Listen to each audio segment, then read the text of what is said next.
السلام علیکم ناظرین، آزاد ڈیجیٹل کے ساتھ میں ہوں اویس علی۔ ناظرین، کئی صدیاں پہلے ایسٹ انڈیا کمپنی بر صغیر کو ایک بہت بڑی منڈی سمجھ کر بر صغیر میں آئی تھی، لیکن اب اگر انگریز پاکستان میں آتے ہیں تو اس چھوٹی سی دکان کی وجہ سے آئیں گے۔ جی ہاں ناظرین، میں موجود ہوں اسلام آباد میں ایک ایسی دکان اور ایک ایسی شخصیت کے پاس جن کے پاس وہ فن ہے، وہ ہنر ہے جو دنیا میں کسی اور شخص کے پاس نہیں ہے۔ نہ صرف پاکستان بلکہ پوری دنیا، وہ یورپ جو ٹیکنالوجی میں اور ہر فن میں دنیا میں پاکستانیوں سے اور پاکستان سے بہت آگے ہے، ان کے پاس بھی وہ فن، وہ ہنر نہیں ہے جو کہ احمد شاہ ابدالی کے پاس ہے۔ اور پاکستان سمیت دنیا بھر کے کئی عالمی رہنما احمد شاہ ابدالی کی خدمات حاصل کر چکے ہیں۔ یہ کیا کہانی ہے، یہ کون سا فن ہے، یہ کون سا ہنر ہے جس کی وجہ سے انگریز شاید پاکستان آ جائیں اور ان سے منت کر کے ہنر سیکھیں؟ یہ کہانی کیا ہے، آئیے ذرا احمد شاہ ابدالی سے جانتے ہیں۔ السلام علیکم شریف۔ وعلیکم السلام۔ کیسے ہیں آپ؟ شکر الحمدللہ، بالکل ٹھیک ٹھاک۔ چلیے سب سے پہلے تو اپنے کام کے متعلق بتائیے گا کہ آپ کیا کام کرتے ہیں اور کتنا یہ پیچیدہ کام ہے کہ دنیا میں آپ واحد ہیں، آپ کے علاوہ کوئی اس فن میں کوئی اور شخص ہے ہی نہیں۔ جی شکر الحمدللہ کہ یہ پوری دنیا میں کہیں بھی نہیں ہو رہا ہے، اور یہ میں نے ہی شروع کیا تھا۔ اس کو ووڈ کارونگ آپ کہتے ہیں، لیکن یہ جو ہے نا، یہ ووڈ کارونگ سے تھوڑی سی ایک الگ چیز ہے، تھوڑی سی کیا بہت زیادہ الگ چیز ہے، کیونکہ ووڈ کارونگ میں تو آپ ایک سمپل کارونگ کر رہے ہوتے ہیں ٹولز سے، چیزل ٹول سے، لیکن اس میں میں مڈ ٹونز نکالتا ہوں، جس طرح ایک عام آرٹسٹ جو ہے وہ ایک کینوس کے اوپر پینٹ سے کلر سے جو ہے وہ پورٹریٹس وغیرہ بناتا ہے، تو اس طرح میں کارونگ سے وہی کلر، وہی شیڈز وغیرہ، وہی مڈ ٹونز نکال کے تو میں تصویریں وغیرہ بناتا ہوں اور مختلف چیزیں بناتا ہوں میں۔ تو اس لحاظ سے کینوس کا اور اس کا بہت زیادہ فرق ہے۔ اچھا سر، ہمارے ناظرین کو ذرا اگر آپ آسان کر کے بتائیں تو یہ کیا چیز ہوتی ہے؟ اگر اس کے لیے کینوس استعمال نہیں ہوتا تو اس میں دیکھ رہا ہوں لکڑی استعمال ہوتی ہے، تو ذرا آسان پروسیس بتائیے گا کہ اس کا آغاز کیسے ہوتا ہے اور اینڈ جو مکمل شیپ آتی ہے وہ کس پروسیس کے بعد نکلتی ہے؟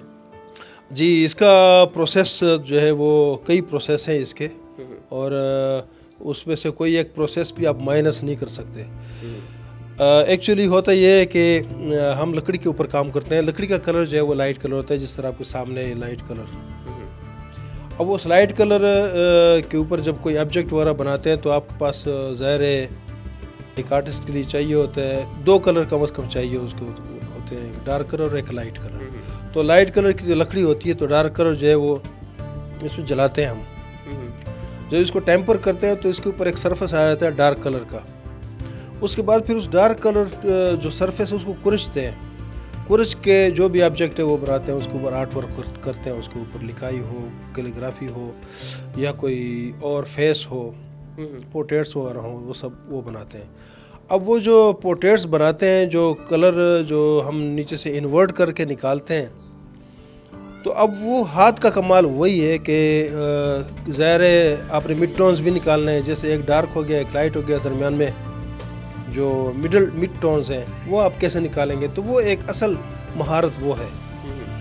تو ہم پھر مختلف ٹولز سے کام کرتے ہیں، میں اس میں یہ ہے کہ بہت زیادہ ٹائم بھی زیادہ لگتا ہے اور سوچ سمجھ کے کام کرنا پڑتا ہے۔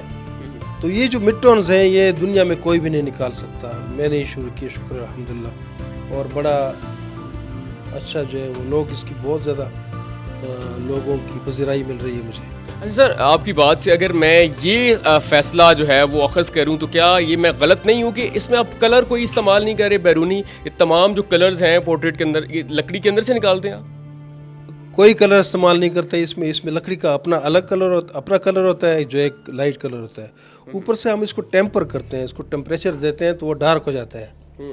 جب ڈارک ہو جاتا ہے ایک سرفیس آ جاتا ہے اس کے اوپر، تو تب اس کو کرچتے ہیں۔ اب ڈارک سرفیس اور لائٹ سرفیس، اس کے درمیان میں مڈ ٹونز ہیں، اس کو تو میں بتا رہا تھا آپ کو کہ اصل کمال وہی ہے کہ آپ درمیان میں جو مڈ ٹونز ہیں وہ کیسے نکالتے ہیں۔ تو اب مختلف کارونگ کے سٹائلز ہیں، جیسے ڈاٹ کارونگ ہے، جیسے سیڈنر ہے، جیسے سلائڈ کارونگ ہے، جیسے ڈیپ کارونگ ہے۔ یہ پروسیس کر کے تو ہم اس کو بناتے ہیں اور اس میں پھر یہ مڈ ٹونز نکالتے ہیں اور آپ کے سامنے پورٹریٹس جو ہیں وہ۔ سر اگر ہم آرٹ کی کسی بھی فارم کی بات کریں، چاہے وہ ڈیجیٹل آرٹ ہے، تو ہم دیکھتے ہیں اسلام آباد، پاکستان، دنیا بھر میں لاکھوں کروڑوں اب آرٹسٹ ہیں، لیکن آپ نے کہا کہ ووڈ کارونگ میں اور مڈ ٹون نکالنے میں، یا یہ جو آپ کے پاس ہنر ہے دنیا میں آپ تاک ہیں، اب واحد ہے، تو یہ کہانی کیا ہے؟ وہ ایسا ہے کہ میں تو بیسیکلی ایک اسکلپٹر ہوں. میں نے پشاور سے 1976 میں ڈپلومہ لیا تھا اسکلپچر کا, اور مجھے لکڑی کے بارے میں تھوڑا بہت پتہ تھا شروع سے ہی. جس طرح وہ ڈپلومہ میں بتاتے ہیں آپ کو, تھیوری بھی ہوتی ہے, پریکٹیکل بھی ہوتا ہے, اورل بھی ہوتا ہے. تو میرے پاس لکڑی کے بارے میں اور لکڑی سے اسکلپچر کیسے بنتا ہے وہ تو ساری چیزیں میرے پاس تھی. میں نے مختلف استادوں سے جو ہے وہ پینٹنگ وغیرہ یہ بھی سیکھی, اور کیلیگرافی بھی سیکھی, سینما بورڈز وغیرہ بھی بناتا تھا میں. تو میں ایک کمپلیٹ آرٹسٹ تھا میں, یعنی یہ جو کینوس کے اوپر کام کرتے ہیں یہ سارا, تو مجھے ان چیزوں کا تو پتہ تھا, لکڑی کا بھی مجھے پتہ تھا. تو میں نے سوچا کہ کوئی ایسا کام کرنا چاہیے کہ جو پوری دنیا میں کہیں نہ ہو. جس طرح ٹرک آرٹ ہے, جس طرح پاکستان کا ایک امیج بنا ہوا ہے ٹرک آرٹ جو ہے, وہ صرف پاکستان میں ہی ہوتا تھا. اب تو خیر پوری دنیا میں ہو رہا ہے, مختلف لوگ کرتے ہیں اس کو, لیکن پاکستان کے حوالے سے اس کی پہچان ہے. تو میں نے کہا اس کا جو یہ ووڈ کارونگ جو ہے وہ کوئی ایسی چیز اس طریقے سے بنایا جائے, اس نوعیت کی چیز بنائی جائے کہ لوگ جو ہے نا, لوگ پھر اس کو بھی ٹرک آرٹ کی طرح پاکستان کے ایک نیشنل امیج بنائیں اس کو. تو کرتے کرتے تقریباً مختلف بہت ساری لکڑیاں خراب کر کے تو میں کامیاب ہو گیا مڈ ٹونز نکالنے میں, جو پورٹریٹس وغیرہ کے مڈ ٹونز ہے اس میں. تو جب کامیاب ہوا تو وہ ایک بہت ہی پوری دنیا میں ایک طرح سے ایک انقلاب آپ سمجھ سکتے ہیں کہ آرٹ میں ایک انقلاب آیا, کہ کارونگ میں بھی آپ اسی طرح کام کر رہے ہیں جیسے آپ کینوس کے اوپر کام کرتے ہیں.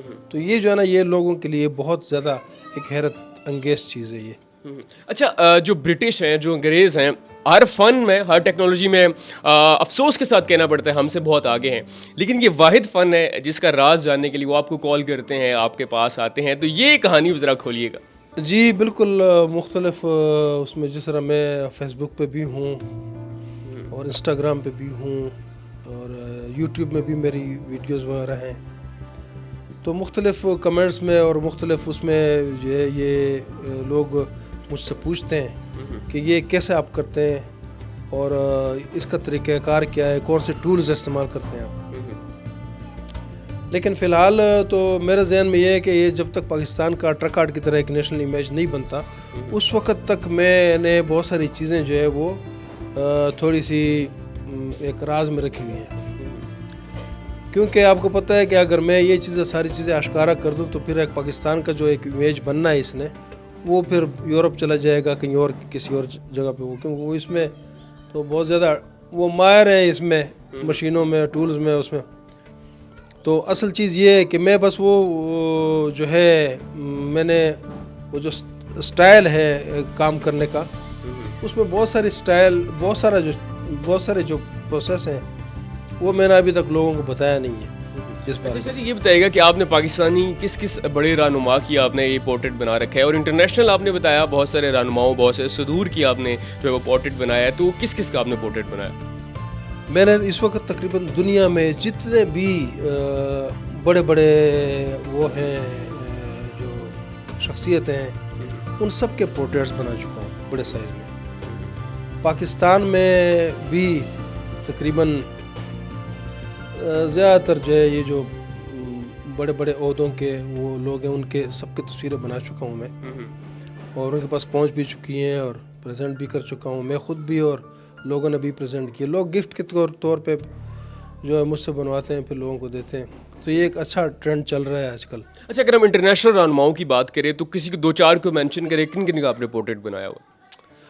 میں نے طیب اردگان کی تصویر بنائی ہے, بڑی اچھی پورٹریٹ بنائی ہے, بڑی سائز کی.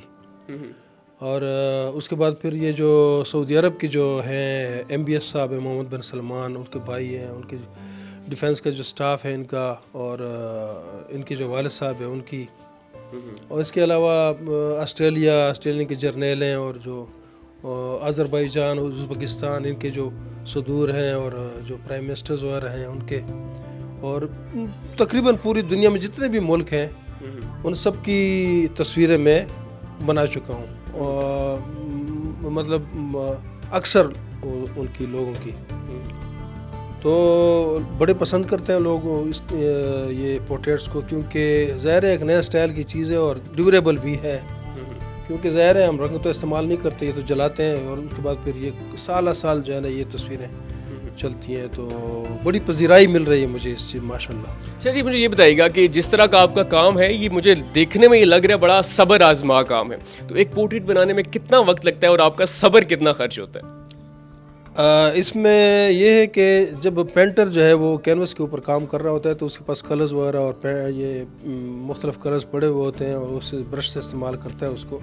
اس کے پاس آپشن ہوتا ہے کسی کلر کو اگر غلط لگ گیا ڈیلیٹ بھی کر سکتا ہے اس کو, اور انڈو بھی کر سکتا ہے اس کو, نئی ڈرائنگ بھی کر سکتا ہے اس پہ, کینوس دوبارہ استعمال ہو سکتا ہے. لیکن جب میں کوئی پورٹریٹ وغیرہ بناتا ہوں یا کوئی اور اس طرح کا کام کرتا ہوں جیسے کمپلیکیٹڈ قسم کا منیچر کام ہوتا ہے اس میں, تو میں سارے سب اسلحہ لے کر نا وہاں پہ وہ ہوتا ہوں. پورا مائنڈ سیٹ بالکل اسی کی طرف گیا ہوتا ہے کہ میں نے اب یہ کرنا ہے, اس کو کس طریقے سے کرنا ہے. جس طرح اب یہ شیڈز وغیرہ ہیں عام طور پہ تصویروں میں, جس طرح آپ کے میڈیا میں بھی جو لائٹ ہے اس کا بہت زیادہ کنسرن ہوتا ہے جب آپ کہیں بھی کام کر رہے ہوتے ہیں, چاہے وہ آپ کسی کا انٹرویو لے رہے ہیں یا کسی کا ڈرامہ, تو وہ لائٹ جو ہے نا اس کا سورس جو ہے وہ آپ پہلے سے کرتے ہیں. تو ہم بھی لائٹ کا وہ کرتے ہیں اس میں کہ جی کہاں سے لائٹ آ رہی ہے, کہاں سے شیڈ ہونا چاہیے, جو کنٹراسٹ ہے کدھر ہونا چاہیے, اور اس کے جو مڈ ٹونز ہے وہ کس طرح نکلنی چاہیے.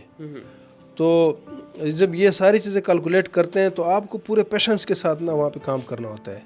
اور کیونکہ ہم تو پھر ظاہر ہے ہم لوگ تو کٹ لگاتے ہیں اس میں لکڑی پہ, کوئی برش سے کام نہیں کر رہے ہوتے, تو کٹ جو ہے وہ سوچ سمجھ کے لگانا پڑتا ہے کہ کہیں ایسا نہ ہو کہ غلط لگے. اگر غلط لگ جائے تو پھر تو انڈو ہوتا ہے, وہ انڈو اس کو دوبارہ وہ نہیں کر سکتے, یعنی انڈو نہیں کر سکتے اس کو, نہ اس کو ڈیلیٹ کر سکتے ہیں. تو اس لیے اس کے اوپر ٹائم تبھی زیادہ لگتا ہے کہ آپ کو فل جو ہے وہ پیشنس کے ساتھ نا اور فل انٹینشن یہ ٹینٹیٹیو رہ کر آپ نے وہ کام کرنا ہے, اور ٹولز کے ساتھ اور سب چیزوں کے ساتھ. اچھا شاہ جی, مجھے یہ بتائیے گا کہ انگریز تو آپ سے یہ راز پوچھتے ہیں کہ آپ کیسے کرتے ہیں, کیا پاکستانی بھی کوئی ایسے آپ کے اسٹوڈنٹس ہیں, شاگرد ہیں, یا کوئی ایسا جس نے دلچسپی دکھائی ہو آپ کے پاس آیا ہو, اور اس ہنر کا آپ فیوچر کیا دیکھ رہے ہیں پاکستان کے, آپ چاہتے ہیں کہ ایک آئیکن بن جائے, تو آپ کو لگتا ہے کہ ایسا ہونا پاسبل ہے؟ جی بالکل, جس طرح میں نے آپ کو بتایا مجھے ایسے آفر تو ہوتی ہیں انسٹیٹیوشن کے لیے کہ انسٹیٹیوٹ میں بنا لوں, اور لیکن میں پھر وہی وہ ایک فائنینشیل تھوڑا سا وہ مسئلہ ہوتا ہے. آپ کو پتہ ہے کہ اسلام آباد جیسی جگہ میں انسٹیٹیوٹ بنانا کتنا مہنگا ہوتا ہے, اور اس کا مستقبل ماشاءاللہ بڑا ہے, شاندار ہے, کیونکہ مجھے اکثر فون کرتے ہیں لوگ, بھی میرے پاس آتے ہیں فون کرتے ہیں مجھے کہ یہ سیکھنا ہے میں نے. تو شاگرد بھی ہیں میرے, کراچی میں بھی ہے اور یہاں پہ بھی ہیں. تو شکر الحمدللہ اس کا ہے فیوچر زبردست. وہ ہے جب ایک دفعہ میں کامیاب ہو جاؤں, جس طرح میں ابھی پچھلے دنوں ہی وہ سعودی عرب ریاض سے میری ایگزیبیشن ہوئی تھی, اس میں سے واپس آیا ہوں میں, اور بڑا اچھا وہاں پہ لوگوں نے بہت زیادہ پسند کیا اس کو. شکر الحمدللہ, بڑی پذیرائی ملی وہاں سے بھی سعودی عرب کے لوگوں سے. وہ انٹرنیشنل ایگزیبیشن تھا, اس میں لوگوں نے کافی پسند کیا اس کو. تو یہ ہوپ فلی انشاءاللہ یہ جو ہے نا یہ اس کی طرف بہت سارے لوگ آئیں گے اس فیلڈ میں, اور یہ بھی اسی طرح ایک پاپولر ہوگا جس طرح باقی آرٹ پاپولر ہو رہا ہے.